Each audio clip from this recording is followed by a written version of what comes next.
Hello guys, today's question is first unique character in a string. Question basically says that given a string S, you have to find the first non-repeating character on the string. If the character is not exist, then return -1.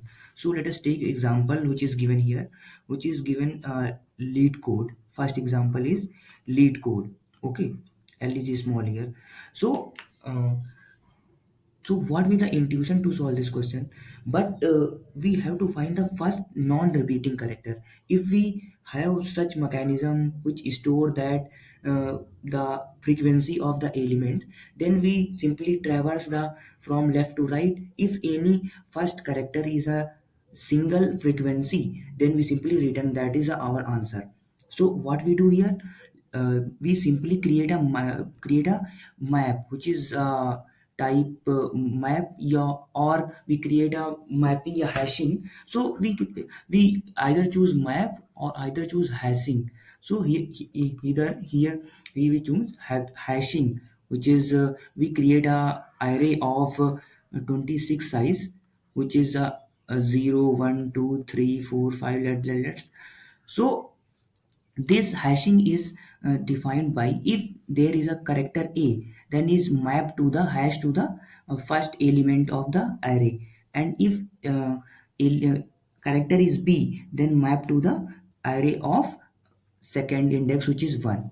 So so on, because every character in the string here is given, every character of a string is a lowercase English letter. So we only create a hashing which is a 26 size, and all are unique because all the lowercase English letter. So what we do here, we simply go into a for loop, and for loop, if there is a character, if a there character, then we simply store that count. So firstly, all the character has the count 0 0 0 0 0, and if so, if L is first, if L is present in the string, we simply increase the count of L. Let's suppose L is here. So what will the Lth index, which is L minus A, L minus A, that give the index of the our array. So and that's why we increase our count, which is array value, and after that we doing that the whole traversal for their frequency of character is stored this the hashing array. And now for storing hashing, and we going to the again for loop, if any character has the frequency 1, then we simply return that character. So let us uh, discuss with the example with the code. So let us take same example which is lead code here. So lead code, okay, so here we create a map of map, or let's suppose we create a hashing array which is 26 size, and all we initialize to 0, and after that we going to traverse that array I equals to 0 to less than s dot length.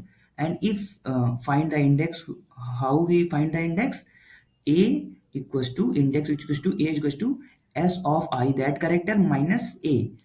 This will give the our index, so that we index, we increase that count. So L index is great, now becomes 1, and now traversing the E, now E index become 1, and now E, then index value becomes 2, and T, now T is 1, and C, because all is initialized to 0 before, so C is 1 now, O is 1 because we traversing this string, D is now 1, and now E again is a increase which is 3 become.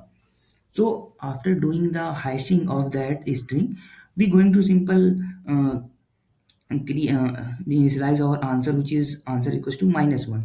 That suppose if there is a uh, not a character which is a single frequency, then we simply return -1. That's why we initialize answer is equals to -1.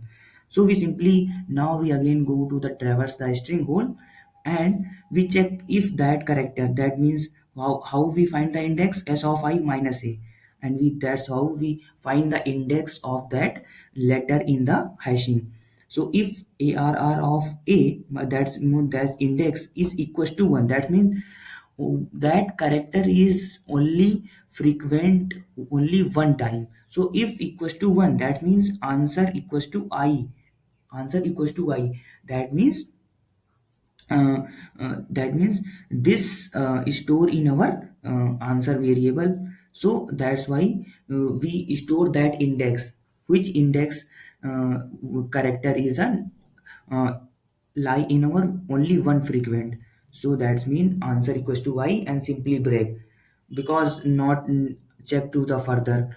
Okay, so after that break we simply return our answer. So what we do here, if L is 1, so we simply store our answer equals to which is here index is 0, so we store our index I and simply return our index which is answer which is 0. So that's why we simply try and run of this example which is given here. So let us try and run a code working or not. So this is the code of our problem statement. Now we'll simply run that code, we what is working or not. So you can this accepted code. So that's why you can get the idea of how we solve this question. I hope you understand the concept. Thank you.